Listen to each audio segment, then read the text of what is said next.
The tea blend is not something that's born in a kitchen. When you look at the elements, it's born out of a dream. Something gives me a nuance of a reflection of the past, or a smell takes me somewhere.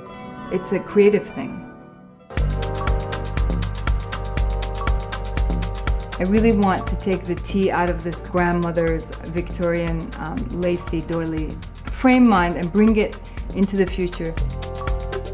I want to keep it young and happy and kind of whimsical, and something that's accessible rather than, you know, let's fold our napkins and sit up straight. You know, that's not my vibe at all. I grew up in Iran and I was there till I was 18. The culture of tea in Iran is very much like the culture of tea in China, in Japan in a certain way, in Morocco, in the East. It's very much a way that we say hello to complete strangers. They open up in front of you like a flower. I see this happening all the time. They just sit at the tea bar and they start talking. And that's where the healing is. And you pour them the first cup, they tell you something else, you tell them. It's all about sharing. It's really like what unfolds as a result of the friendship. Getting them to appreciate tea in a deeper way than just guzzling it as a beverage and, you know, like a water buffalo. I'm not saying let's get religious about it, but let's find out a little bit about where it comes from, because it's, next to water, the most popular beverage in the world, and it's got a history of 5,000 years.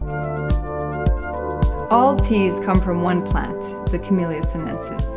So we have black teas, we have white, we have green and oolong, which is midway between green and black tea. And there's close to 2,000 and growing kinds of teas that come from that one plant. Everything else in the world of tea is called a tisane, which is a French word for herbal tea.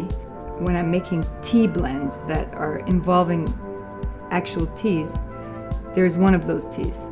And normally you don't mix like a green tea with a black tea. Sometimes it's very enticing to do that because of the color and texture. They're beautiful, but they brew at different times, so you don't want to do that. Then of course there's botanicals that I use, be they herbs or flowers or spices that I add, and that all is the layering. My blends tend to be very ornate and very layered. When it's more complex, you really have to be careful that you're not overwhelming the nose and the taste buds.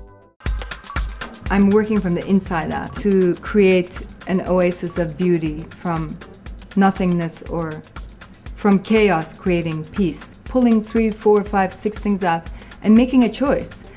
Being alive means making a choice, and being an artist means making a choice. There's a million things out there, and the great artist makes a painting with just 4 colors and a shape or figure. And that's how I look at it, that these two disciplines are actually one.